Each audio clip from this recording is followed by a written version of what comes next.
وأشهد أن لا إله إلا الله وحده لا شريك له وأشهد أن محمدا عبده ورسوله صلى الله عليه وعلى آله وصحبه ومن تبع الهدى إلى يوم القيامة. Ada jamaah yang menyampaikan, saya mengalami penyumbatan sekian persen, penyumbatan pembuluh darah. Terus saya tanya, bisa nggak itu disembuhkan? Kata dokter nggak bisa. Maka saya tidak boleh terlalu bingung, stres, buru-buru, dan kegiatan yang menuntut orang untuk memacu jantung. Tempat yang paling enak bagi saya kajian, sehingga terapi beliau hadir di majelis ilmu. Apakah Anda juga mengalami yang sama?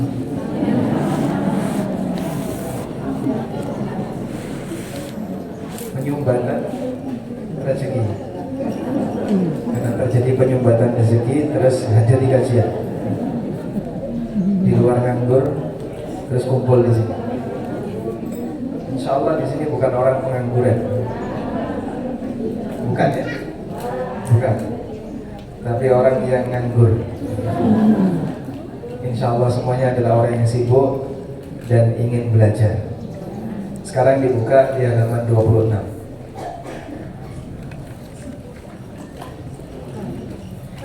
Kita akan melihat bukti nyata. Jadi yang kita lihat ini bukti, bukan teori, bahwa akidah yang dibangun berdasarkan logika hanya akan menghasilkan kebingungan. Dan bukti itu bisa kita dapatkan dari pelakunya langsung, terutama para tokoh ahli kalam. Dan tokoh ahli kalam di masa silam jauh berbeda dengan orang yang bicara masalah filsafat di masa sekarang.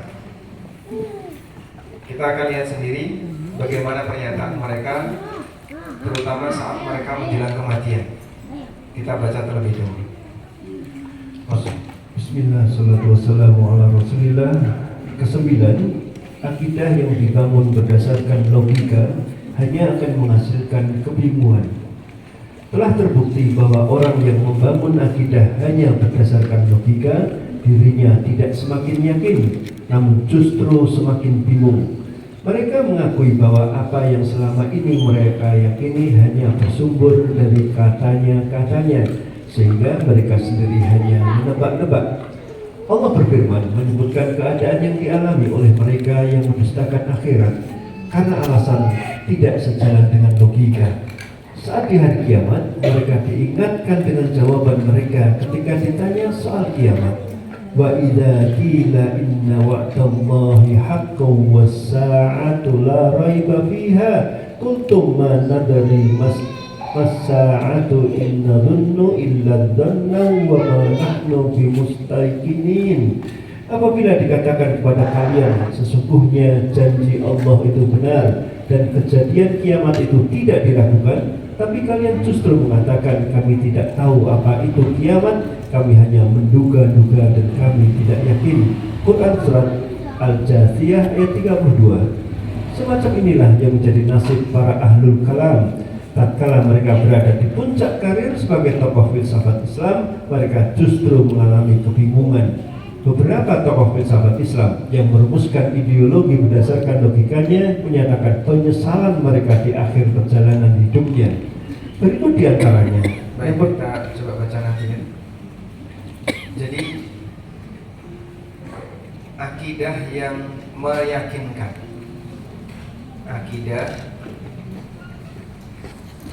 yang membuat orang itu yakin, ini kan jadinya berat. Sedangkan ragu itu ringan. Begini Pak, persamaannya.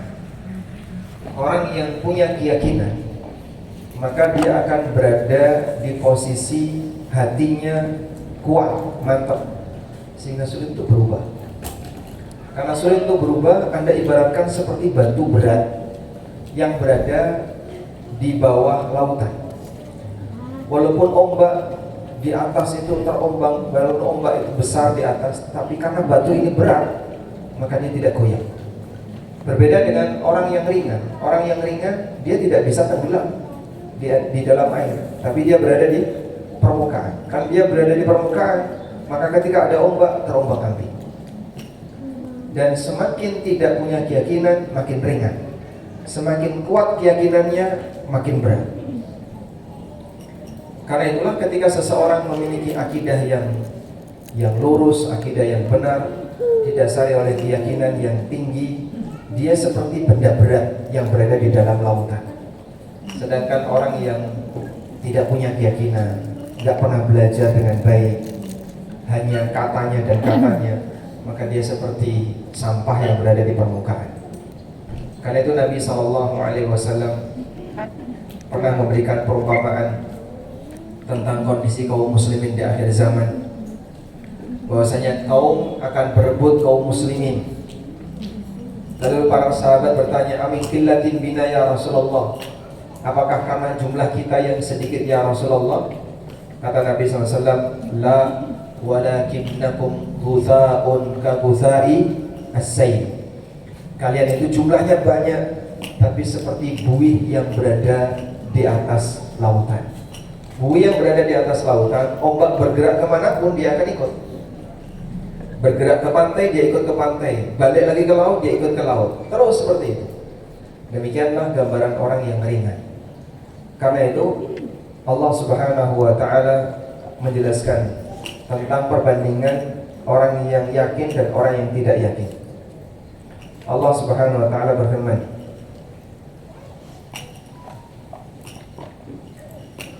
di surat Ar-Rum ayat 60, ayat yang terakhir, wala yastakhifannaka alladhina la yuqinun, wala yastakhifannaka alladhina la yuqinun.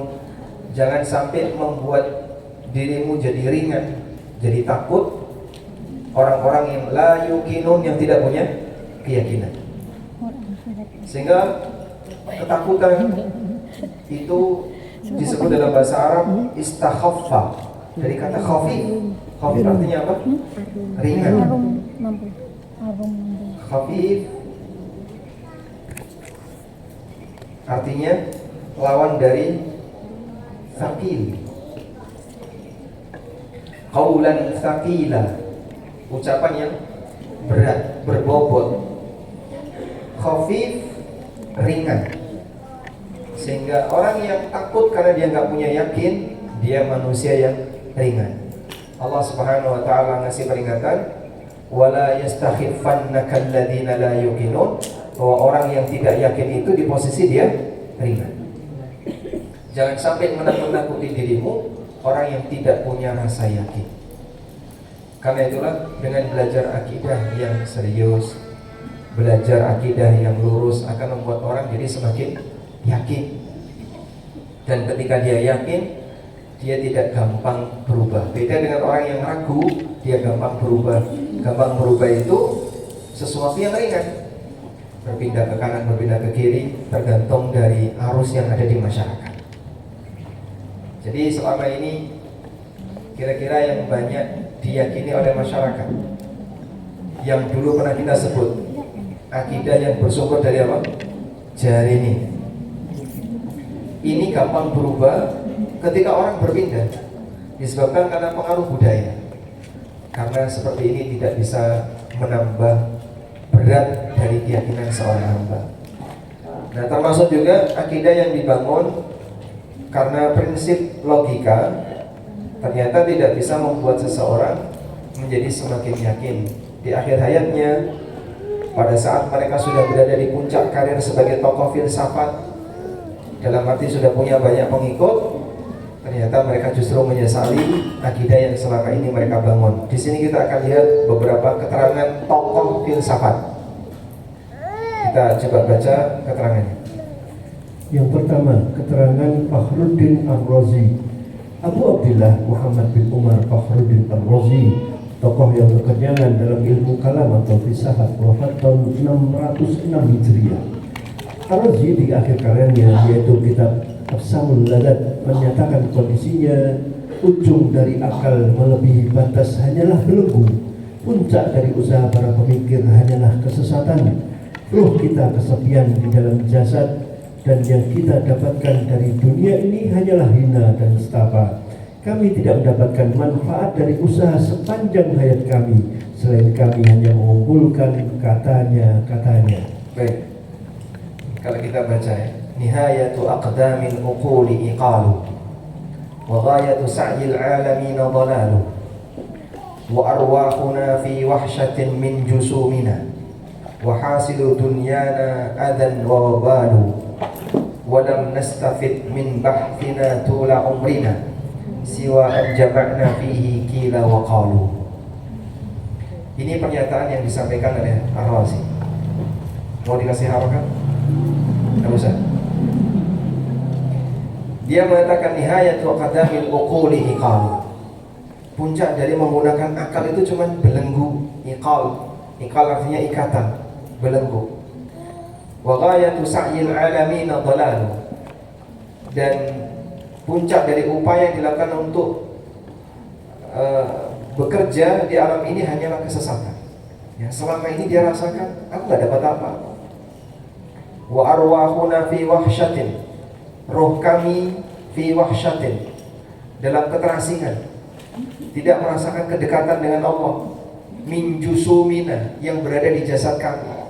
Roh di jasad kami ini cuma terasa seperti terasing, tidak mendapatkan kedekatan dengan Allah. Dan kalau orang tidak dekat dengan Allah, dia galau. Galau itu kenapa? Terasing, tidak dekat dengan Allah. Maka setiap orang mengalami galau, rohnya seperti orang yang terasing di dalam jasadnya. Wa hasilu dunyana adan wa wabalu, dan hasil dari perjuangan dunia kami hanyalah kehinaan dan kecelakaan nestapa. Walam nastafid min bahthina tula umrina, kita tidak mendapatkan manfaat dari usaha kami dalam belajar. Bahas artinya penelitian.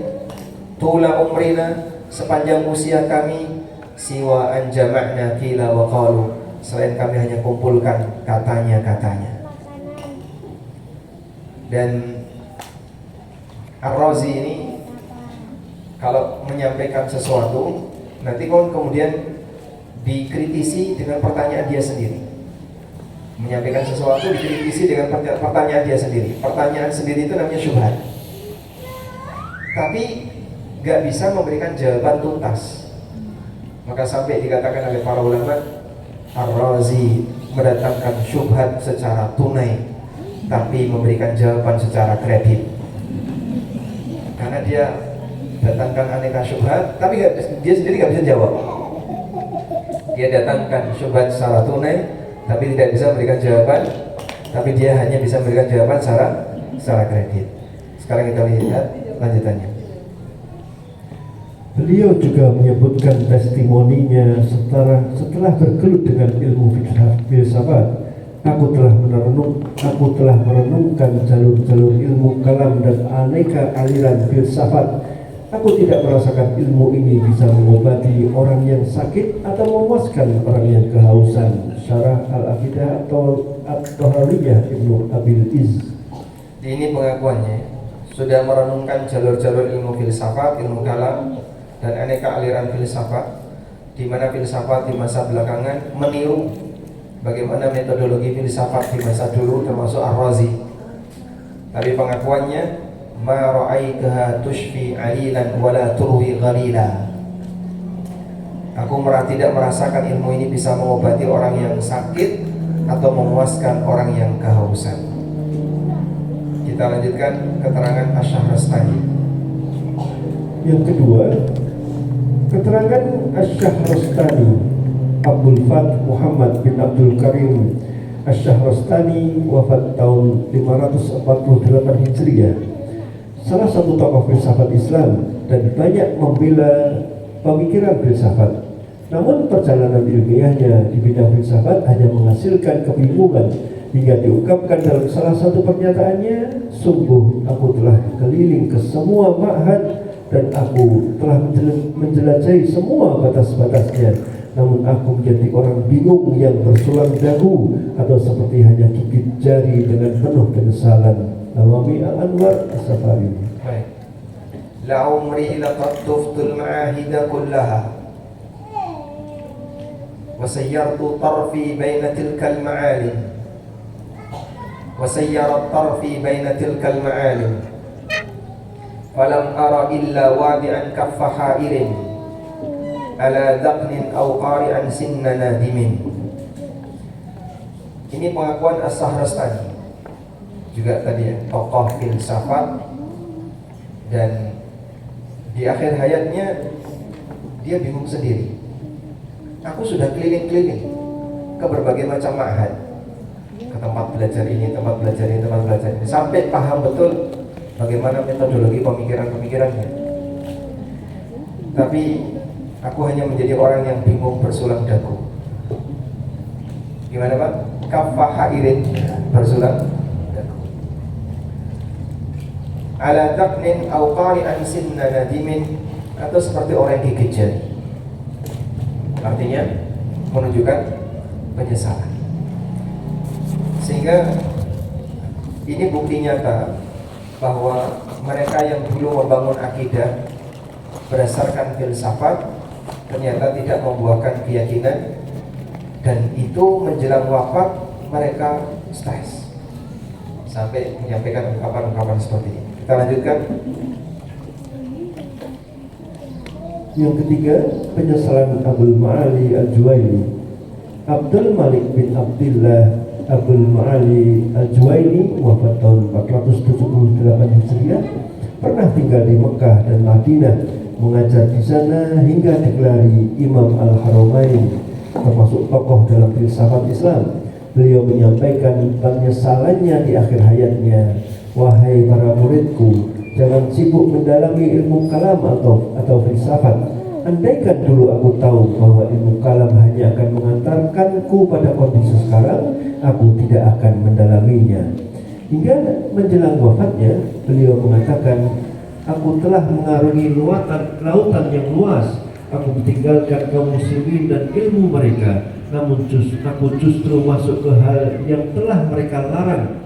Saat ini, jika Tuhanku tidak menyelamatkan aku, celakalah Ibnul Juwaini. Duh, andaikan aku mati dengan membawa akidah ibuku. Dalam keterangan lain, beliau mengatakan, andaikan aku mati dengan membawa akidah orang awam daerah Naisabur. Maksudnya akidah yang sesuai fitrah. Syarah al-Aqidah atau Hawiyah Ibnu Abil Is. Abul Ma'ali Al-Juwaini, gelarnya apa?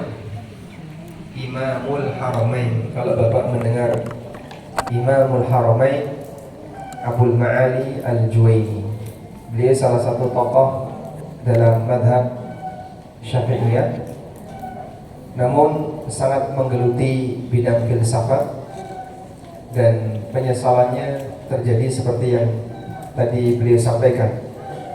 Ya ashabana, la tashtaghilu bil kalam. Wahai para muridku, jangan sibuk mendalami ilmu kalam, ilmu filsafat. Falau araftu anna al-kalama yablughu bi ila ma balagha ma ishtaghaltu bihi. Andaikan dulu aku tahu bahwa ilmu kalam hanya akan mengantarkan aku pada kondisi sekarang, aku tidak akan mendalaminya. Dan menjelang wafat, beliau sampai menyampaikan, laqad khuttul bahral khatma wa khallaitu ahlal islami wa ulumahum wa dakhaltu fil ladina hawni anhu wal ana illam yatadarakani rabbi birahmatihi fal wailu libnil jauzi. Andaikan Allah Subhanahu wa ta'ala tidak menyelamatkan aku, kecelakaan bagi Ibnul Juwaini. Fal wailu libnil Juwaini wa ha ana da amutu ala aqidati ummi. Andaikan aku mati dengan membawa akidah ibuku. Maksudnya akidah fitrah. Akidah ibunya maksudnya adalah akidah, karena ibunya Ibnul Juwaini tidak akan mengajarkan yang aneh-aneh. sebagai manusia yang memiliki fitrah, dia akan belajar sesuai dengan akidah fitrah. Dalam ayat yang lain beliau mengatakan wa ana da'amutu ala akidati ajaizi Naisabur. Andaikan aku mati dengan membawa akidah orang awam di kalangan Naisabur. Artinya akidah yang sesuai fitrah. Baik, dan masih banyak lagi beberapa pernyataan tokoh-tokoh filsafat di akhir hayatnya yang mereka kebingungan di akhir hayat disebabkan karena dulu mereka membangun keyakinan berdasarkan logika. Kalau seperti ini masih dilestarikan, tinggal menunggu korban berikutnya. Alhamdulillah, model seperti ini sudah mulai berkurang, sehingga dialog terkait ilmu kalam tidak sekuat masa silam. Kalau dulu pengaruhnya besar, sekarang ada tapi lebih terfokus di kampus seperti di UIN misalnya, atau kampus-kampus yang mengembangkan pemikiran filsafat. Tapi di masyarakat umum tidak tersentuh. Mereka ketika bicara di atas mimbar disampaikan ke masyarakat umum, tidak ngerti, tidak paham. Sehingga yang mengisi sejatinya akidah masyarakat umum adalah akidah fitrah Ahlus Sunnah wal Jamaah. Alhamdulillah, dengan cara demikian sejatinya dengan hadir dalam forum majelis ilmu yang membahas tentang akidah Ahlus Sunnah, kita sedang bahas akidah yang sejalan dengan fitrah. Yang dulu seperti Ar-Razi, Ibnul Juwaini, Asy-Syahrastani sampai menyesal kenapa nggak belajar akidah seperti itu. Sekarang kita akan baca peran para nabi dalam akidah. Ke-10, peran para nabi dalam akidah. Para nabi diutus oleh Allah untuk membimbing manusia agar bisa beragama yang benar, dan agama yang Allah turunkan kepada para nabi meliputi akidah, ibadah, dan aturan bermuamalah. Dalam masalah akidah, para nabi mengajarkan manusia aneka keyakinan yang tidak bisa dijangkau oleh manusia, di mana andaikan tidak ada wahyu, manusia tidak akan pernah tahu tentang itu. Baik, inti dari ajaran para nabi, akidah, ibadah, dan aturan muamalah. Masih ingat Pak ini pembagian ini? Sehingga syariat mengatur dua hal: amal batin. Amal batin ini diajarkan dalam pendidikan akidah. Apa yang harus diyakini dan keyakinan apa yang tidak boleh dimiliki. Itulah fungsi dari pendidikan akidah. Dan yang kedua adalah amal lahir. Amal lahir ini ada dua. Yang pertama, amal yang berkaitan dengan ritual ibadah, dan yang kedua berkaitan dengan aturan untuk manusia, aturan hamba. Intinya ini dari semua yang kita pelajari dan kita laksanakan. Maka saat Anda belajar akidah, itu berarti di area memperbaiki amal batin. Dan targetnya dua: mengisi hati dengan akidah yang benar dan membersihkan dari akidah yang menyimpang. Karena terkadang kita punya keyakinan yang sumbernya nggak jelas, maka dibersihkan dengan cara belajar akidah. Baik, kita lanjutkan. Allah berfirman, wa kadzalika auhayna ilaika ruham min amrina ma kunta tadri mal kitabu wal imanu walakin ja'alnahu nuran nahdi bihi man nasha'u min ibadina wa innaka latahdi ila siratin mustaqim. Demikianlah kami wahyukan kepadamu wahyu Al-Quran dengan perintah kami, Sebelumnya kamu tidaklah mengetahui apakah Alkitab Al-Quran dan tidak pula mengetahui apakah iman itu. Tetapi kami menjadikan Al-Quran itu cahaya yang kami tunjuki dengan dia siapa yang kami kehendaki di antara hamba-hamba kami. Dan sesungguhnya kamu benar-benar memberi petunjuk kepada jalan yang lurus. Quran Surat Asy-Syura ayat 52. Allah juga menyebut bahwa di antara tugas para nabi adalah memberi peringatan akan adanya hari kiamat. Allah berfirman, wa anzirhum yaumal azifati idzil qulubu ladal hanajir kadhimina ma lidh-dhalimina min hamimin wala syafi'in yuta'.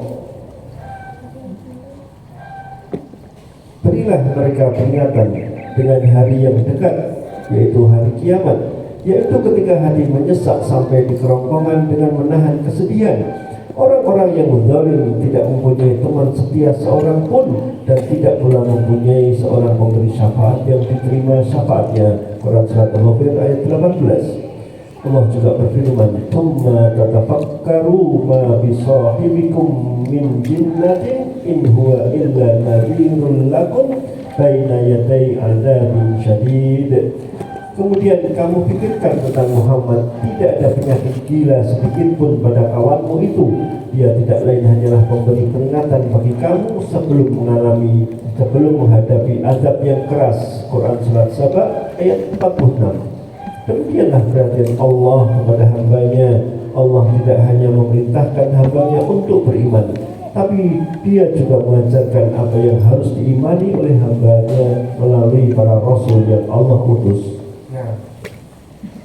Jadi peran para nabi yang dijelaskan dalam poin ini adalah bahwa nabi itu mengajarkan sesuatu yang tidak mungkin bisa dijangkau oleh akal dan logika manusia. Sehingga andaikan tidak ada wahyu, pasti orang tidak tahu. Makanya Al-Quran menegaskan di sini, wa kadzalika auhayna ilaika ruham min amrina. Demikianlah kami wahyukan kepadamu roh dari ketetapan kami. Roh di sini apa, Pak? Wahyu. Allah menyebut wahyu dengan roh karena hakikat dari wahyu adalah sumber kehidupan bagi hati. Demikianlah kami berikan kepadamu roh, yang itu merupakan wahyu min amrina dari ketetapan kami. Ma kunta tadri, dulu kamu tidak tahu mal kitab, apa itu kitab, walal iman, dan kamu tidak tahu apa itu iman. Dulu kan kamu nggak ngerti kitab itu apa, iman itu apa yang harus diimani, dia nggak tahu.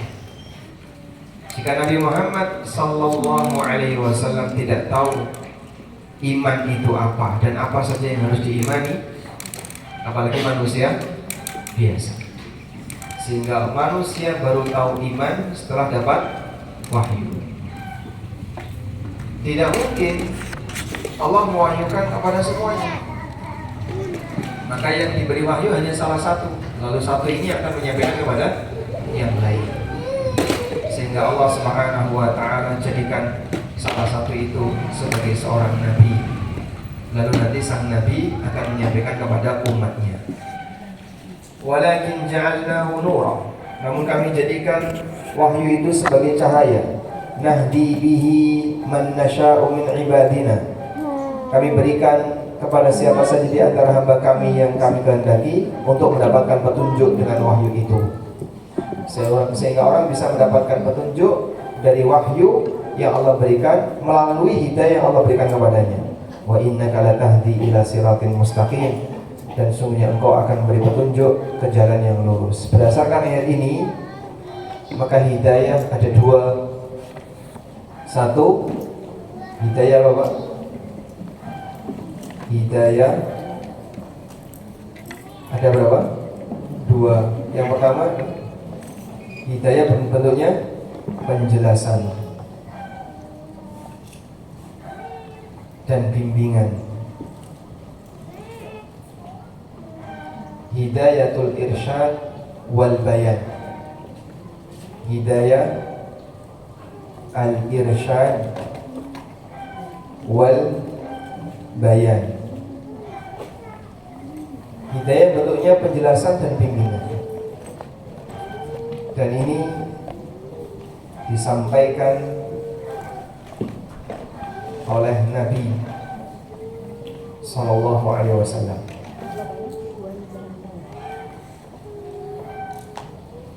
Nabi Sallallahu Alaihi Wasallam hanya bisa menyampaikan, tapi beliau tidak bisa mengubah hati orang. Karena yang mampu mengubah hati orang hanyalah Rasulullah Sallallahu, hanyalah Allah Subhanahu Wa Taala. Yang kedua, itu yang bentuknya apa? Taufik dan semangat amal. Hidayatut taufik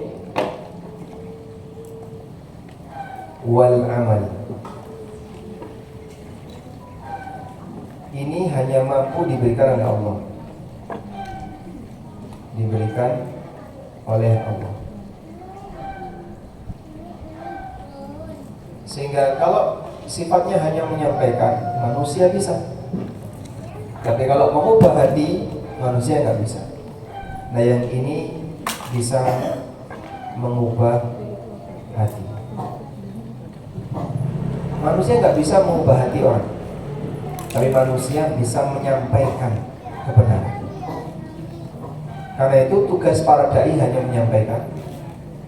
Masalah orang yang berubah atau tidak, ini di luar tanggung jawab sang dai. Sehingga Nabi Muhammad SAW tidak disalahkan karena keberadaan orang yang menolak dakwah beliau. Tapi kalau tidak menyampaikan, beliau disalahkan. Allah Subhanahu wa taala berfirman, "Ya ayyuhar rasulu balligh ma unzila ilaika min rabbik fa in lam taf'al fama ballaghta risalatahu." Wahai Rasul, sampaikan apa yang telah diturunkan kepadamu dari Rabbmu. Kalau kamu tidak melakukannya, berarti kau tidak menyampaikan tugas itu. Maka beliau disalahkan kalau tidak menyampaikan. Tapi beliau tidak disalahkan karena ada orang yang tidak beriman kepada beliau Sallallahu Alaihi Wasallam. Nah, demikian pula dalam tugas dakwah kita. Kita tidak disalahkan gara-gara orang tidak menerima kebenaran. Tapi Anda yang tahu kebenaran tapi tidak mau menyampaikan, disalahkan. Baik, karena hidayah yang bentuknya mengubah hati ini hanya diberikan oleh siapa? Hanya Allah Subhanahu wa taala yang mampu memberikan. Kita lanjutkan. Dan salah satu di antara yang tidak mampu untuk dijangkau oleh manusia adalah keberadaan kiamat. Maka para nabi menjadi pemberi peringatan akan adanya Yaumal Azifah. Al-Azifah salah satu di antara nama kiamat. Wa andirhum Yaumal Azifah. Berikan peringatan kepada mereka dengan adanya hari Azifah, yaitu hari kiamat. Kenapa hari kiamat disebut Azifah? Azifat artinya dekat. Azifatil azifah, telah dekat al-azifah. Sebab sesuatu yang pasti itu dekat. Saya punya tetangga namanya Bu Azifah, artinya kiamat. Salah satu nama kiamat adalah al-azifah. Selanjutnya catatan ke-11, harapan kosong. Yang ke-11, harapan kosong. Setiap orang yang beramal pasti punya harapan. Bagi mereka yang yakin akan adanya hari kiamat, dia berharap bisa mendapatkan balasan indah atas ibadah dan ketaatan kelak di hari kiamat. Orang Nasrani berharap mereka bisa diselamatkan Nabi Isa di hari kiamat. Yahudi berharap akan selamat dari neraka karena diselamatkan oleh para nabi mereka yang berasal dari Bani Israel. Namun tentu saja semua harapan ahli kitab itu adalah harapan kosong, karena ternyata yang selama ini mereka yakini adalah hoax alias bohong. Allah berfirman menyebutkan orang yang bekerja keras tapi masuk neraka, amilatun nasibah tasla naran hamiyah. Orang yang rajin beramal namun masuk ke neraka yang menyala. Quran Al-Ghasyiyah ayat 3 sampai 4. Al-Hafidz Ibnu Katsir menyebutkan riwayat Abu Bakar Al-Burqani dengan sanadnya sampai ke Abu Imran Al-Jawni. Beliau menceritakan bahwa Umar radhiyallahu anhu pernah melewati sebuah kuil seorang rahib. Lalu beliau memanggil, "Wahai rahib." Lalu datanglah sang rahib menghadap beliau. Umar pun memandanginya lalu menangis. Ada orang yang bertanya, "Ya Amirul Mukminin, apa yang menyebabkan Anda menangis dari orang ini?" Jawab Umar bin Khattab, "Aku teringat firman Allah Ta'ala dalam Al-Quran." Lalu beliau menyebutkan ayat di atas dan berkata Umar, "Itulah yang membuatku menangis." Tafsir Ibnu Katsir.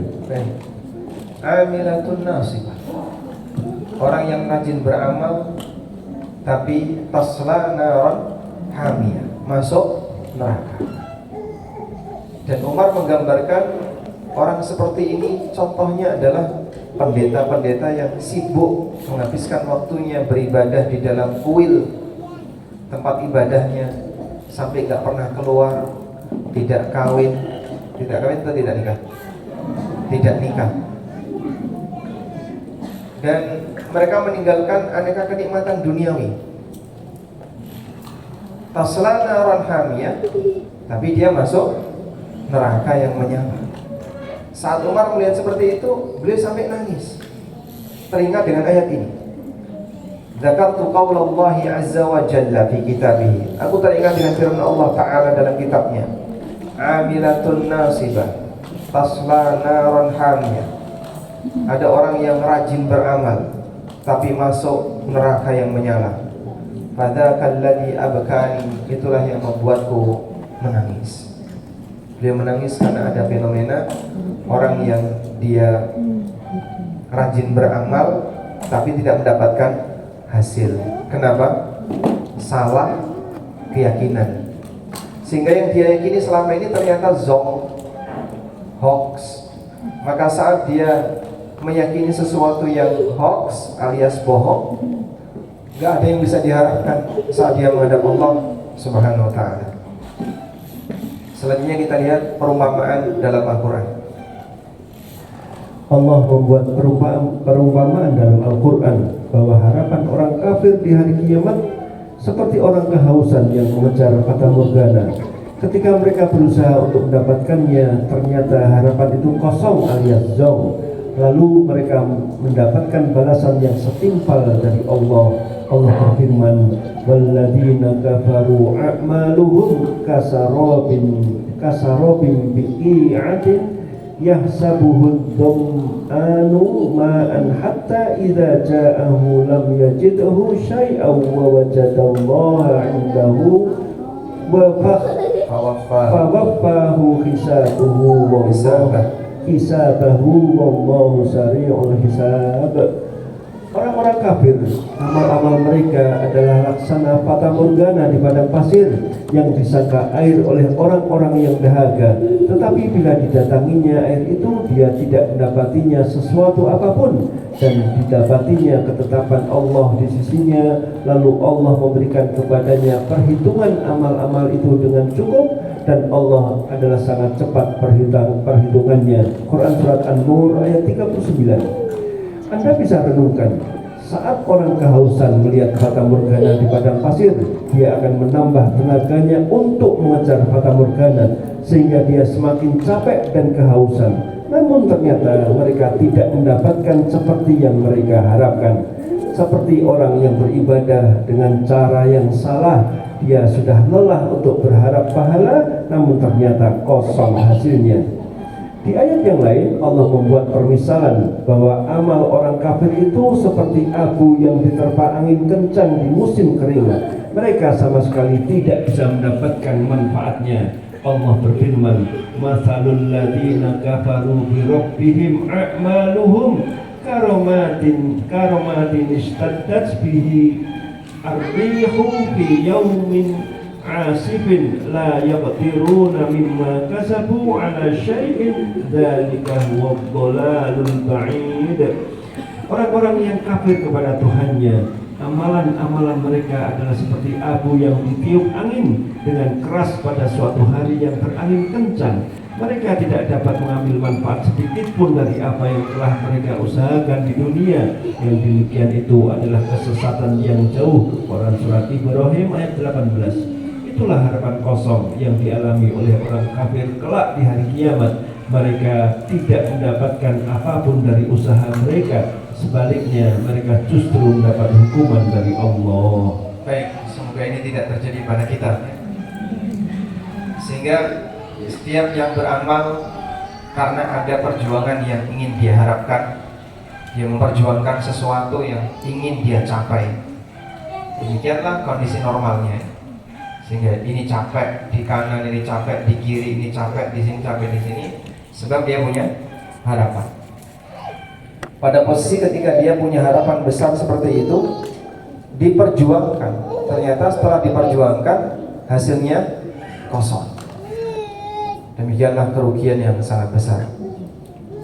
Allah Subhanahu wa taala berfirman, "Qul hal nunabbi'ukum bil akhsarina a'mala alladzina dhalla sa'yuhum fil hayatid dunya wa hum yahsabuna annahum yuhsinuna sun'a."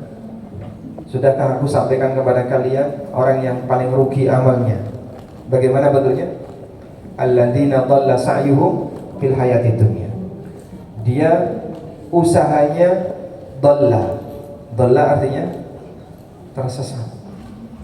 Karena dia tidak mengikuti bimbingan. Di kehidupan dunia usahanya tersesat. Wa hum yahsabuna annahum yuhsinuna sunnah. Sementara mereka menyangka kalau mereka sedang berbuat baik. Saat di dunia mereka merasa sedang beramal soleh, padahal hakikatnya mereka tidak berada di atas petunjuk, mereka tersesat.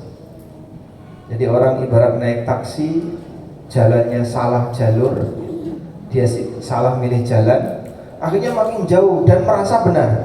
Kira-kira gimana, Pak? Ya tambah jauh. Maka saat Anda naik taksi dan merasa salah jalan, segera berhenti, karena Anda harus bayar lebih mahal untuk kembali. Karena kalau sudah tahu keliru kok tetap ngikut, mungkin nggak balik. Namun kalau dia segera kembali, akan lebih ringan.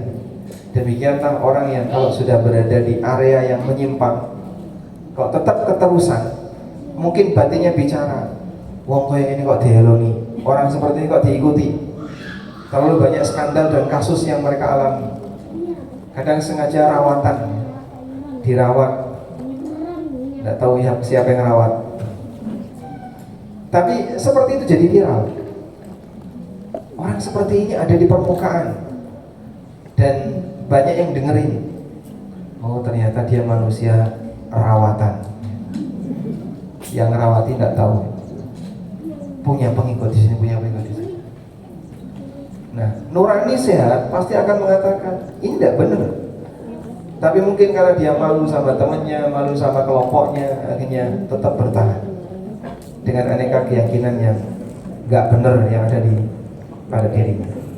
Wahum yahsabuna annahum yuhsinuna sunnah. Dia menyangka kalau dia sedang berbuat baik. Nah, hasilnya seperti yang Allah ceritakan itu. Allah membuat dua perumpamaan untuk amal orang kafir. Konteksnya tentang orang kafir, tapi mungkin saja ada orang muslim yang melakukan kesalahan yang semisal. Walladzina kafaru a'maluhum kasarabin biqiyah. Orang kafir itu amalnya seperti fata morgana di padang pasir. Yahsabuhu dham'anu ma'a.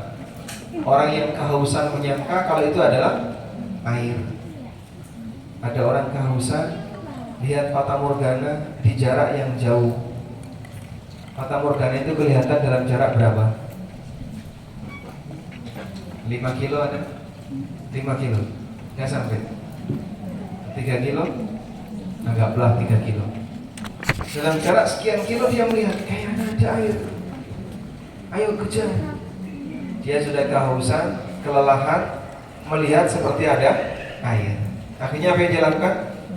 Tambah tenaga. Tambah tenaga. Perjuangkan untuk mendapatkannya. Sehingga dia berusaha untuk tambah tenaga sampai lokasi zong. Berarti tambah haus. Tambah haus. Tambah capek, tambah capek. Sudah tambah tenaga, tambah capek, tambah haus, gak dapat apa.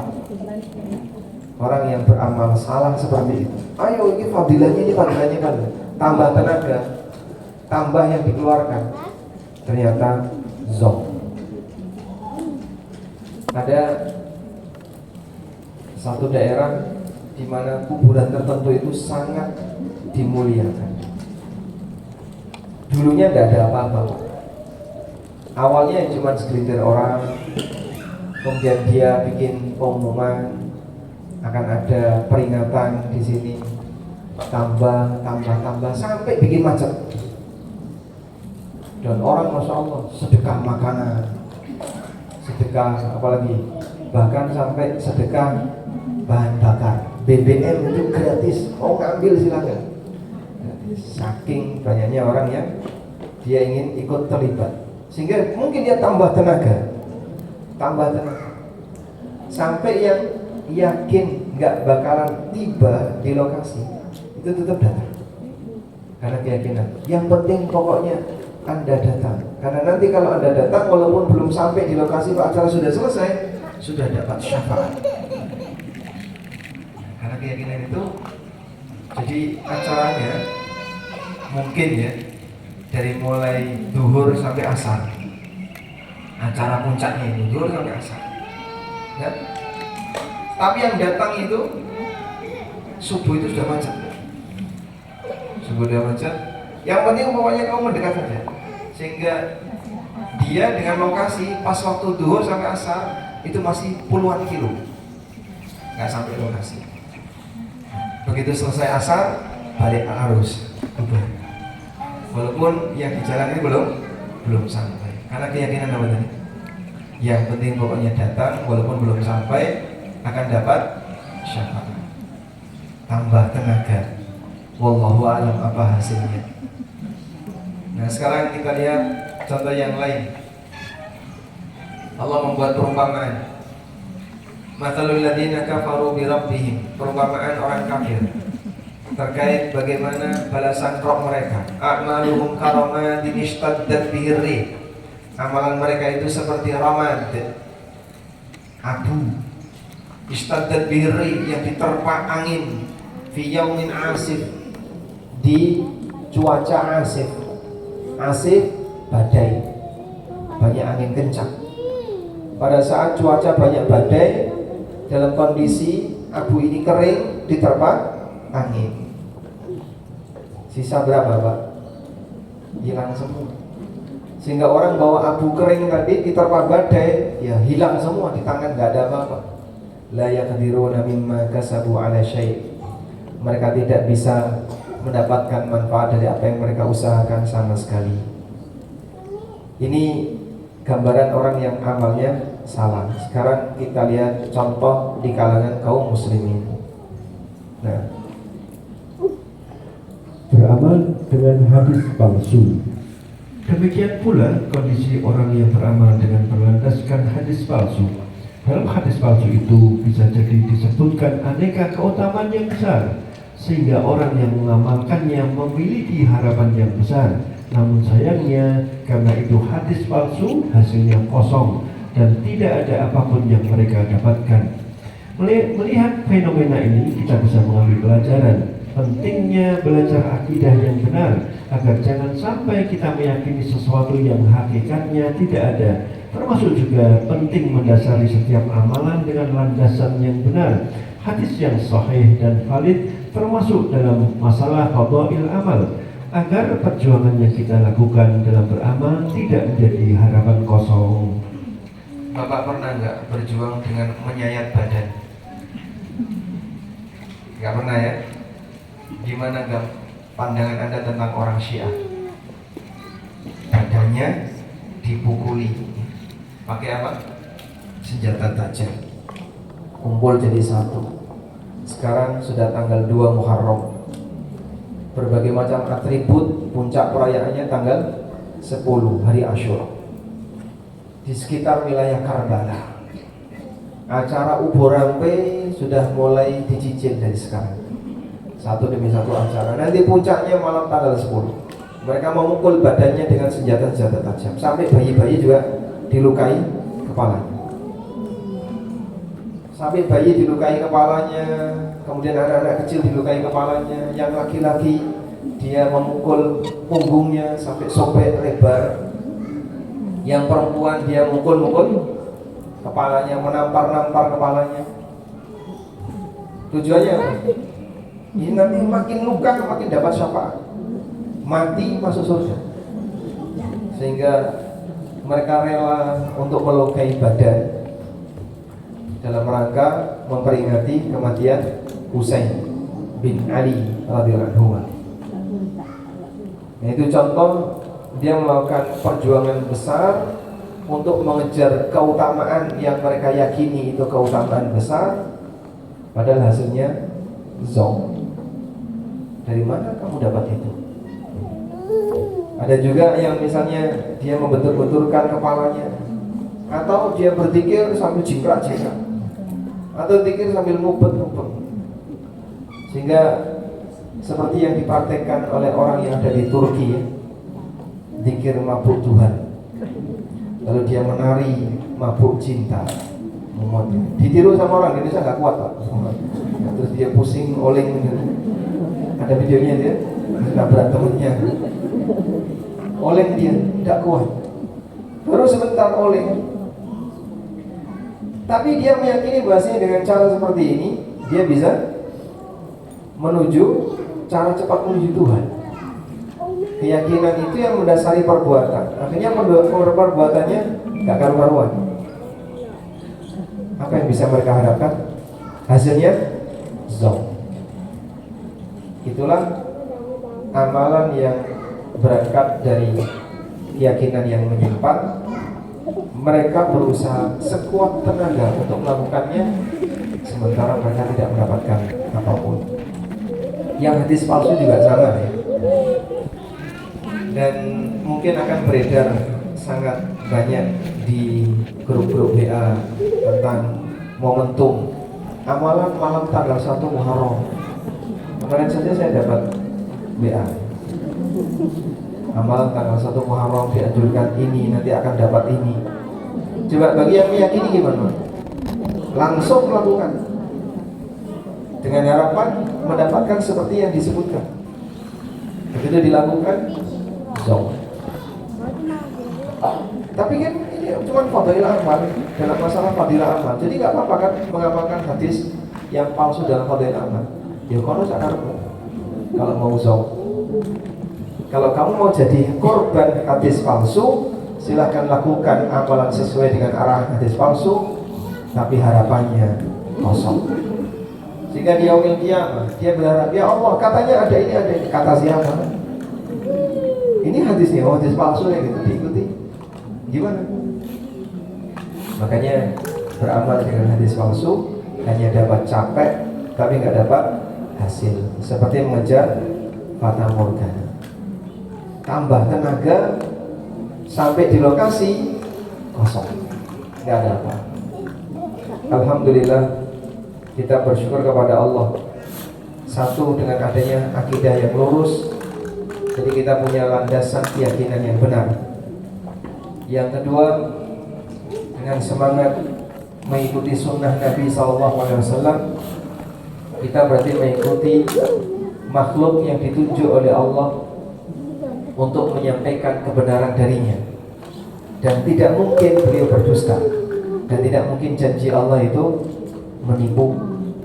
Yang ketiga, kita menjadi orang yang selalu membatasi diri, hanya menerima berita yang valid, yang sahih berkaitan dengan masalah hadis dari Nabi SAW.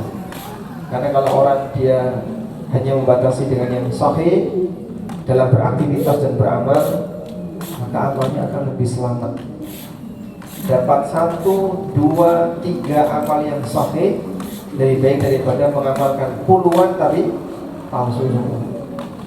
Karena 3 yang benar ini yang dinilai dan yang diterima, sedangkan puluhan yang nggak benar tadi bagaimana bisa diterima sementara tidak pernah diajarkan. Wallahu ta'ala a'lam. Walhamdulillahirabbil alamin. Demikian yang bisa kita sampaikan, dan insya Allah di pertemuan berikutnya kita akan membahas pengaruh keyakinan dan ideologi terhadap lahir batin hamba. Wassallallahu ala nabiyina Muhammadin wa ala alihi wa sahbihi wasallam. Jazakallahu khairan Ustaz atas kajian di pagi hari ini. Ada satu pertanyaan. Sekarang ini atau saat ini orang-orang banyak menyimpan harta mereka dalam bentuk dolar, juga dalam bentuk emas. Sedangkan kami pendapatannya hanya pas-pasan yang tidak bisa menyimpan apapun. Apa nasihat Ustaz?